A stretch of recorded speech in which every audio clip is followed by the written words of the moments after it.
మహా మహా మహా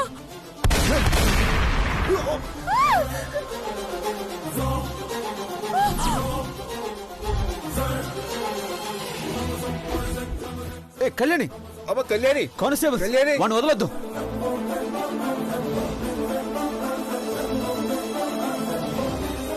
అక్క కళ్యాణి కళ్యాణి కళ్యాణి, కళ్యాణి కళ్యాణి కళ్యాణి అమ్మ కళ్యాణి. కళ్యాణి అక్క బాబు, కళ్యాణి. అక్క డాక్టర్ని పిలవనా? అక్క వద్దండి, హాస్పిటల్కి తీసుకెళ్తాను.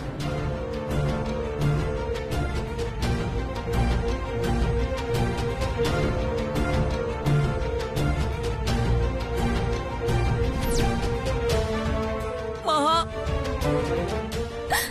సమయానికి కళ్యాణి వచ్చింది కాబట్టి సరిపోయింది, లేకపోతే నీ జీవితం ఏమైపోయేది? అవునమ్మా, అంత అక్క దయవల్లే.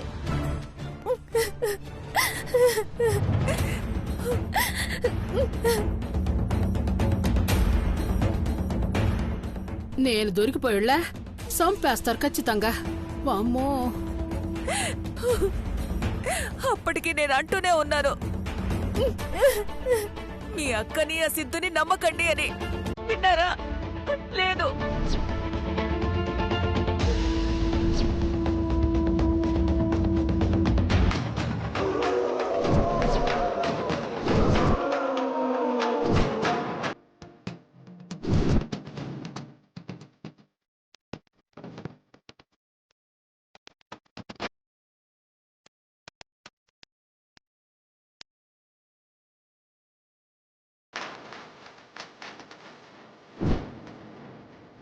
ఏమండి, ఏమండి, వద్దండి.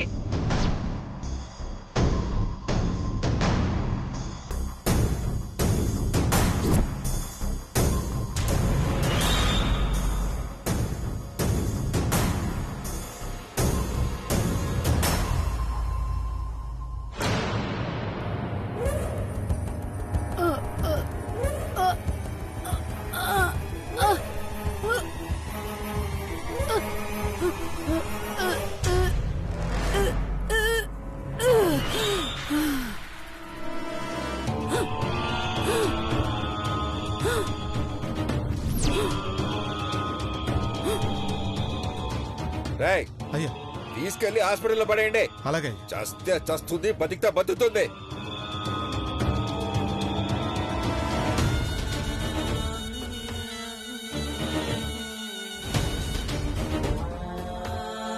ఛీ!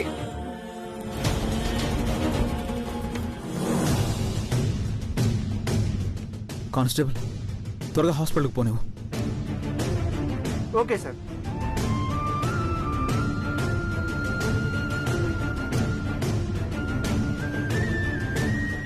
త్వరగా పోనివ్వు కానిస్టేబుల్. అలాగే సార్.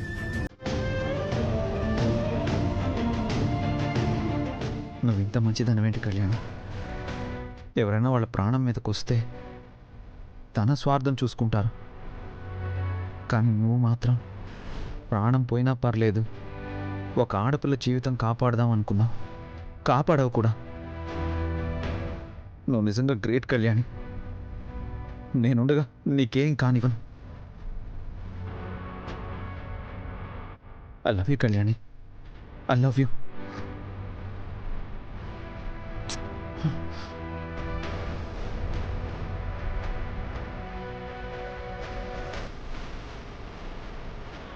త్వరగా. Okay sir.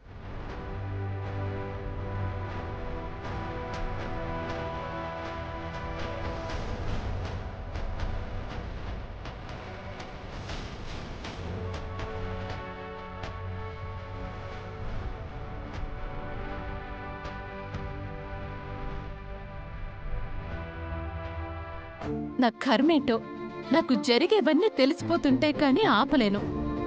నేను కళ్యాణి పరిస్థితి ఇలా అయినప్పుడే అనుకున్నాను,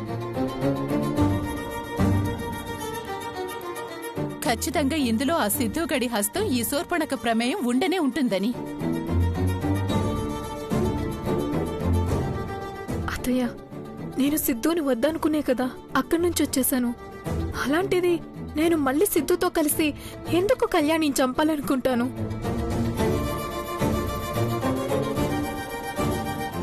మీరు నమ్మినా నమ్మకపోయినా నాకు కళ్యాణికి ఇలా అవ్వడానికి ఏ సంబంధం లేదత్తయ్యా. కన్నీళ్లు కార్చుకో, కరిగిపోవడానికి నా కొడుకేం లేడిక్కడ. నా అనుమానం ఎప్పుడూ తప్పు కాలేదు, ఇప్పుడు కూడా కాదు అని అనుకుంటున్నాను. ఆల్రెడీ కళ్యాణిని చంపాలనుకుంటున్నది సిద్ధు అని తెలిసి నా అనుమానం సగం నిజమేన అర్థమైంది.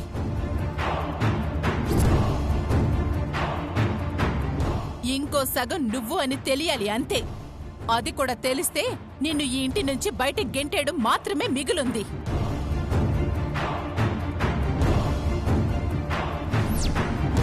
అప్పుడు నా కొడుకు అడ్డుపడినా నిన్నెవ్వరూ కాపాడలేరు. అయినా నిన్నని ఏం లాభం, ఆ కళ్యాణి నానాలి.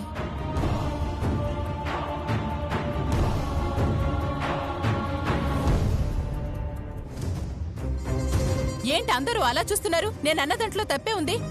తాళి కట్టిన మొగుడు ఇంకో ఆడదాన్ని తెచ్చి నెత్తిన పెడుతుంటే చూస్తూ ఉండిపోయింది. అలా కాకుండా ఏ విషయమో తీసుకొని నేను చస్తానని బెదిరించుంటే వాడి ఇంట్లోకి తీసుకొచ్చేవాడా?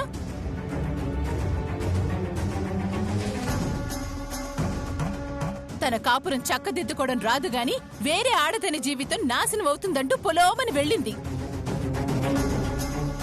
దానికిప్పుడేదైనా అయితే ఏంటి పరిస్థితి? అది కూడా ఆలోచించలేదు. మంచివాళ్లం అనే తపన ఉండొచ్చు కానీ అదే పనిగా ప్రాణాన్ని పణంగా పెట్టకూడదు.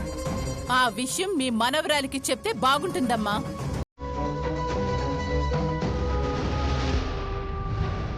అసలు మన ఇంటికి ఏదో దరిద్రం పట్టింది. ఎప్పుడు ఏదో ఒకటి జరుగుతూనే ఉంటుంది. అనుపమా, ఒకసారి శౌర్యతో మాట్లాడు. అక్కడ అసలు ఏం జరిగిందో తెలుసుకో. అప్పుడే నా మనసు కాస్త ప్రశాంతంగా ఉంటుంది. అలాగేనమ్మా.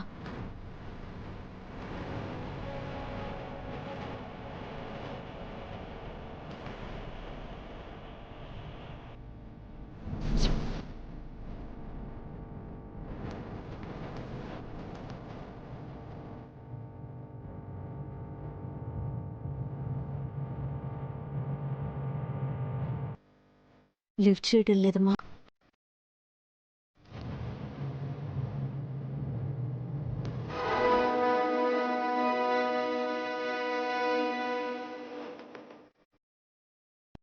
ఈశ్వర, నా మనవడికి మనవరాలికి ఏమీ కాకుండా చూడు తండ్రి.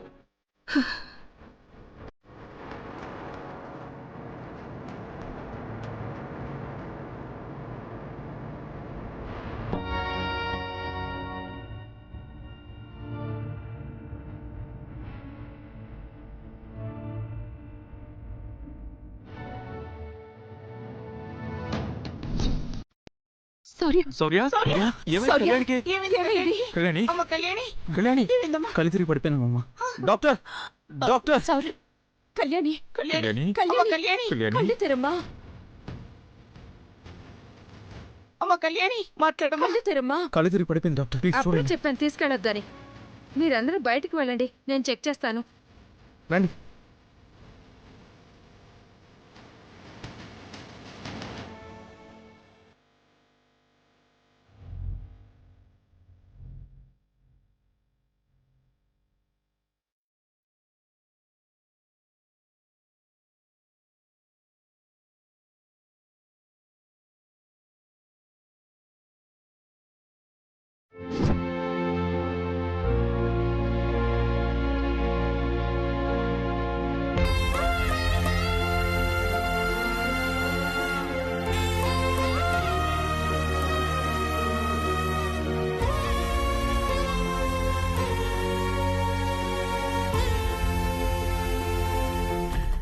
స్వామి వినాయక, కళ్యాణి చాలా మంచిది. ఎప్పుడూ అందరి మంచి కోరుకుంటూ ఉంటుంది. ఇప్పుడు కూడా ఒక ఆడపిల్ల జీవితాన్ని కాపాడాలని తన ప్రాణాలు పోతాయన్న భయం కూడా లేకుండా వెళ్ళి ఆ అమ్మాయి జీవితాన్ని కాపాడింది. అలాంటి మంచి అమ్మాయికి ఏమన్నా అయితే నిన్ను మేమెవ్వరం ఇకపై పూజించాం. కళ్యాణి బాధ్యత నీదే, చెప్తున్నాను.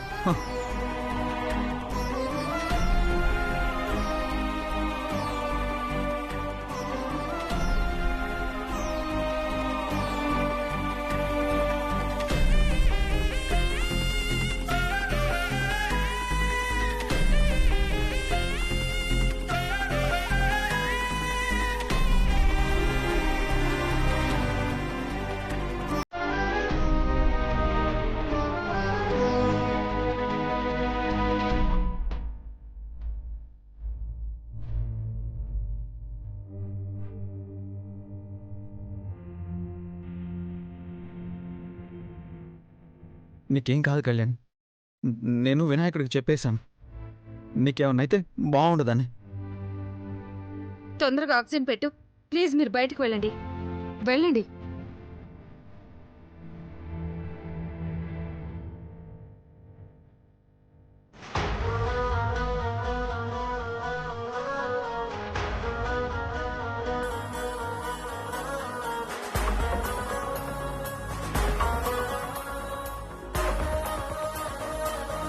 శౌర్య, అసలేం జరిగింది?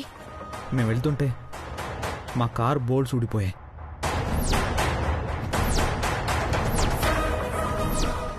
చిన్న యాక్సిడెంట్ జరిగింది.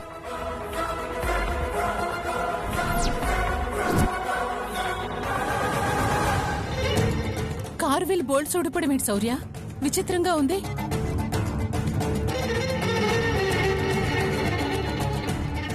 విచిత్రంగా కాదమైంది.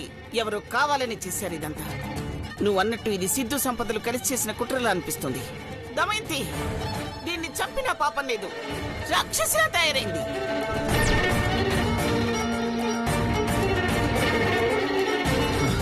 ప్రతి దానికి సంపదను వేలెత్తి చూపించకండి అమ్మమ్మ.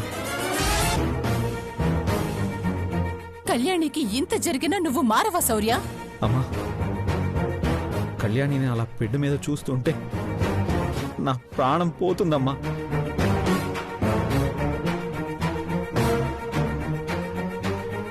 మరింకా సంపదను ఎందుకు వెనకేసుకొస్తున్నావు శౌర్య? ఎందుకంటే కళ్యాణిని చంపాలని చూసింది సిద్ధు కాబట్టి.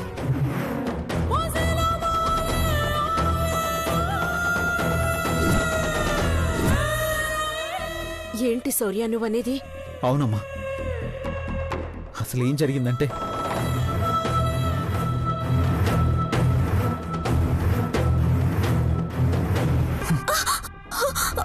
Officer, officer!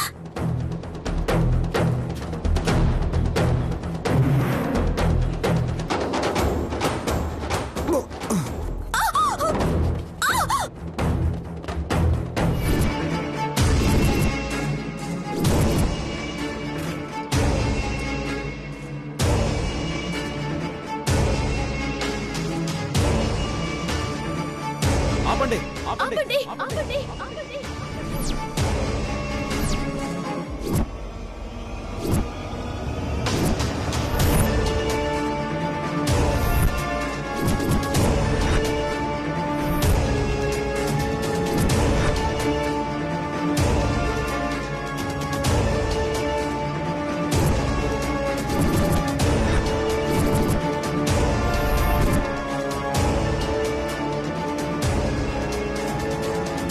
రెండు రోజుల్లో ఆ సిద్ధును పట్టుకుంటాను. అప్పుడు వాడితోనే నిజమేంటో చెప్పిస్తాను.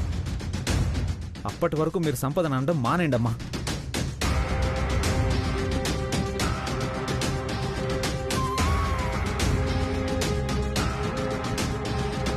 డాక్టర్, శౌర్య, కళ్యాణి స్పృహలోకి వచ్చింది.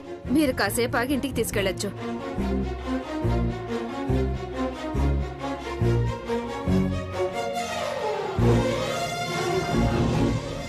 కాకపోతే తను వీక్గా ఉంది, చాలా జాగ్రత్తగా చూసుకోవాలి. అలాగే డాక్టర్, వెళ్ళి చూడొచ్చా? మీరొక్కరే వెళ్ళి చూడండి. Thank you doctor. ఓకే.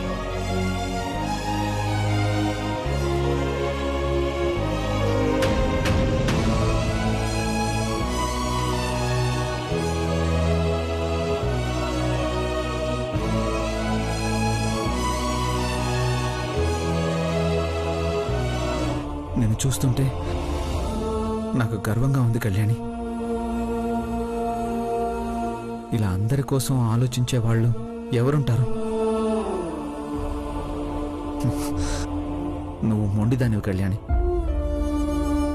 ఏదైనా అనుకున్నావంటే అది సాధించేంత వరకు వదిలిపెట్టవు. I love you Kalyani.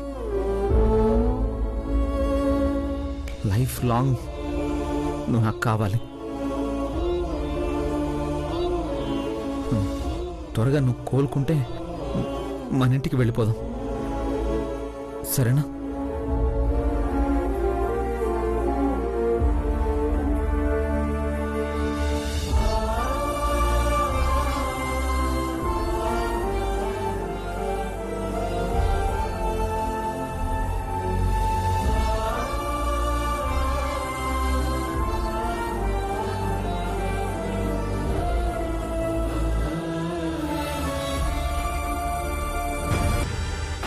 శౌర్య కళ్యాణిలు విడిపోతారు, దూరం అవుతారు అనుకున్న ప్రతిసారి ఇంకా ఇంకా దగ్గరవుతూనే ఉన్నారు.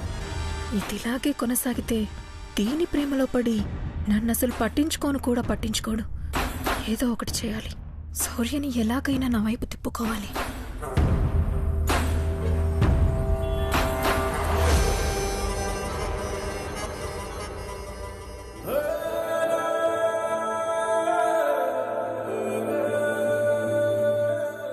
కూర్చో. ఇప్పుడు ఎలా ఉందమ్మా? కొంచెం నీరసంగా అనిపిస్తుంది నానమ్మా. ఇంకో 2 రోజుల దాకా అలానే ఉంటుందంట. నువ్వు ఆ పని ఈ పని అంటూ పరిగెత్తకుండా రెస్ట్ తీసుకో కళ్యాణి. ఇంటి పనులు నేను చూసుకుంటాను. ఇంకో 2 రోజులు నువ్వు ఏ పని చేయడానికి వీల్లేదు, సరేనా?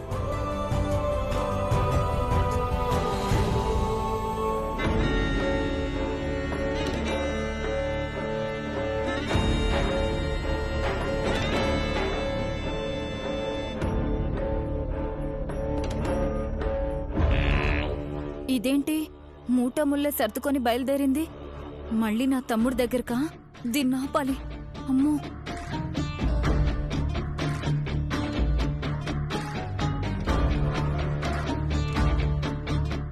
ఏంటి సంపద బ్యాగ్తో వచ్చావు? ఇంట్లోంచి వెళ్ళిపోతున్నావా?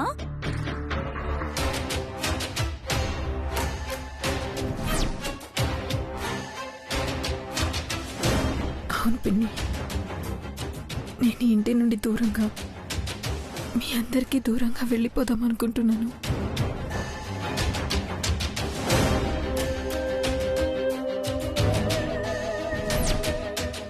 ఏమన్నావు సంపద?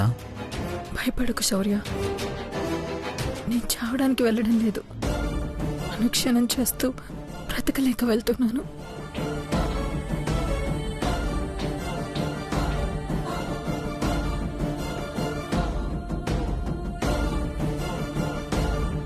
నేను ఇంట్లో లేనప్పుడు అందరూ ఎలా ఉన్నారో తెలియదు, కానీ నేను వచ్చిన దగ్గర నుండి ఎవ్వరూ ఆనందంగా లేరు. వాళ్ళ గురించి కూడా ఆలోచించుకోకుండా పాపం నన్ను ఎలా బయటకు గింటేయాలా అని చూస్తున్నారు.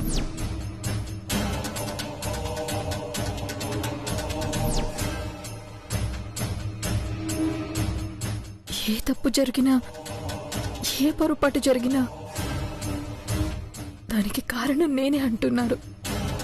అందుకే అనుక్షణం ఇంట్లో అందరూ అనే మాటల తోటల నుండి తప్పించుకుందామని వెళ్ళిపోతున్నాను. పాపం సంపద అంతలా బాధపడుతుంటే ఇంకా అలా చూస్తారేంటమ్మా? అనుపమని లోపలికెళ్ళి సార తీసుకుని రమ్మను. సంపదకి పుట్టిల్లైనా మెట్టినిల్లైనా మనదే కదమ్మా.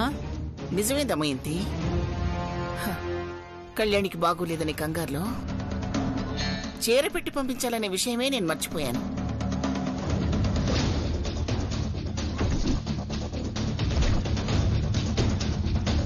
శివ, చీర మాత్రమే పెడితే ఆడపిల్ల బయటికెళ్ళి ఎలా బ్రతుకుతుందో చెప్పు. ఎంతైనా సంపద కూడా మన మనవరాలే కదా, ఓ 1,00,000 ఇచ్చి పంపించు.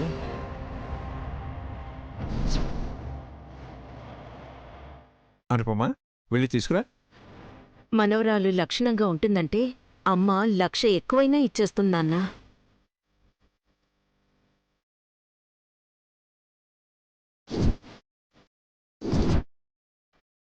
చూసావా సంపద, నువ్వు ఎన్ని బెదా పనులు చేసినా అందరూ నిన్ను ఎంత ప్రేమగా పంపిస్తున్నారో.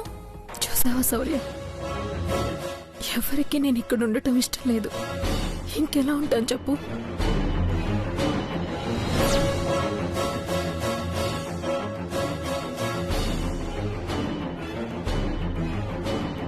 ఇంట్లో అంటున్న మాటలు చాలా ఉన్నట్టు హాస్పిటల్లో కూడా అందరూ నన్నే అన్నారు. కళ్యాణికి హాని తలపెట్టానన్నారు. అనడమే కాదు, నానమ్మైతే ఏకంగా నా గొంతు పట్టుకొని చంపేస్తానని చంపబోయింది.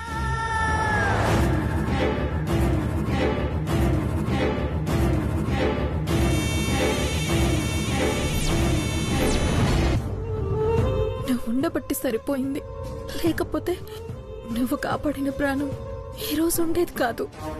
చావంటే నాకు భయం లేదు శౌర్య, కానీ చేయని తప్పుకి నన్ను దోషిని చేస్తున్నారు. చేశారు కూడా. ఇంకా నేను ఇక్కడుంటే రేపు కళ్యాణికి ప్రమాదవశాత్తు ఏదైనా జరిగితే దానికి కారణం కూడా నేనే అంటారు. నిన్ను కూడా నమ్మిస్తారు.